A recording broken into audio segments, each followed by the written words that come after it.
मुश्किलात का सामना करना पड़ रहा है, जिसमें खासकर बिजली की बहुत ही दिक्कत है। सर्दी में लोग ठिठर रहे हैं और इस बार सर्दी भी कुछ ज़्यादा हो रही है। इसके अलावा राशन जो बीपीएल कार्ड्स कैंसिल किए गए हैं, कोई 1.5 लाख लोगों के, उस वजह से भी लोगों को बहुत दिक्कत है।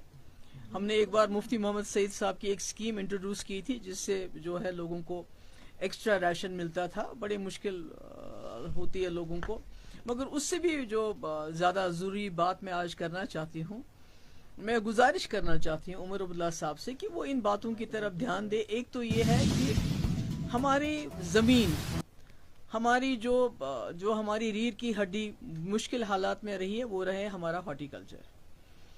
तो जिस तरह जो अभी रेलवे प्रोजेक्ट कहिए, रिंग रोड प्रोजेक्ट कहिए, या जो बारामूला और यहाँ राजौरी हाईवे बन रही है, तो उसका जो ऑन स्लॉट है वो हमारे बागात के ऊपर है, जिसकी वजह से जो हमारे नौजवान जिनको नौकरी नहीं मिल रही है, बागात का काम करते हैं, तो जो वो तबाही हो रही है, उससे मुझे लगता है जम्मू कश्मीर की मईशत पे एक बहुत ही बुरा असर पड़ेगा। और खुदा ना खास्ता हमारे हालात जो हमारी बाकी रियासतें हैं, जहाँ से लोग यहाँ मजदूरी करने के लिए आते हैं, तो मुझे लगता है हम उससे बदतर हो जाएंगे। तो मैं चाहती हूँ उमर साहब इसकी तरफ खास ध्यान दे कि जो हमारे हॉर्टिकल्चर की ज़मीनें दिन ब दिन बड़े बड़े प्रोजेक्ट्स के अंडर जा रही है, उसका वो मामला हल करें। और दूसरा, ये जो 30 सैटेलाइट टाउनशिप्स बन रहे हैं, बस्तियां बन रही हैं, और उसके लिए 1,20,000 कनाल जमीन की जरूरत है, तो हमें बताएं कि ये सैटेलाइट टाउन से बस्तियां किन लोगों के लिए बन रही हैं, इन यहाँ किसको बसाना है, क्योंकि हमें इसके बारे में बड़ा लोगों में तहफ़्फ़ुज़ है कि ये क्या हो रहा है, कौन लोग हैं जिनको यहाँ बसाया जाता है। क्योंकि जो आज हम पूरी दुनिया में देख रहे हैं, पूरी दुनिया में जहाँ लोग जो हैं कमज़ोर नज़र आते हैं, तो उनको दबाया जाता है, उनसे उनकी ज़मीन हड़पी जाती है। हमारे सामने गाज़ा की बहुत बुरी मिसाल है हमारे सामने। अब देखिए सीरिया में गोलन हाइट्स में क्या हो रहा है, गोलान हाइट्स में। तो यहाँ तो जम्मू कश्मीर में ऑलरेडी लोग बहुत तज़ब्ज़ुब का शिकार हैं। तो मैं चाहती हूँ उमर साहब इसके बारे में भी बताएं हमें कि ये जो 30 टाउनशिप्स बन रहे हैं, पहले तो बनाने की जरूरत नहीं थी, एग्रीकल्चर लैंड आप ले रहे हैं, ये किसके लिए बन रहे हैं। तीसरी जो सबसे बड़ी अहम बात है, जो जीएसटी हमारे हैंडीक्राफ्ट्स, हमारे शॉलों के ऊपर बढ़ाने का फैसला हुआ है 28%। देखिए जो कश्मीरी शॉल है, ये सिर्फ हमारे लिए आमदनी का जरिया नहीं, बल्कि जम्मू कश्मीर की एक पहचान है। कश्मीर पूरी दुनिया में इसको माना जाता है।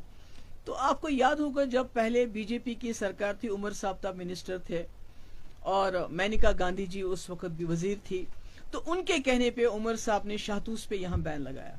हालांकि उस वक्त जो मरकज के कानून हम पे अप्लाई नहीं होते थे, पर उसके बावजूद उमर साहब ने उस वक्त मुदाखलत करके यहाँ की सरकार से शाहतूस पे बैन लगाई, और शाहतूस हमारी विरासत थी।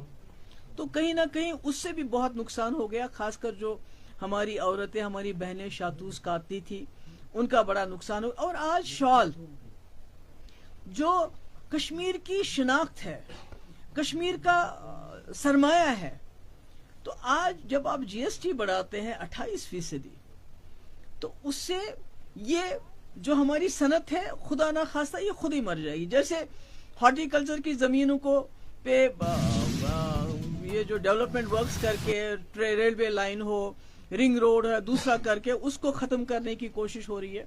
दूसरी तरफ से जीएसटी शॉल्स के ऊपर, हैंडीक्राफ्ट्स के ऊपर लागू करके इस सनत को भी खत्म करें। यही दो सनतें हैं जिन्होंने, चाहे हैंडीक्राफ्ट्स हो चाहे हॉर्टिकल्चर हो, जम्मू कश्मीर को बहुत मुश्किल वक्त में जिंदा रखा।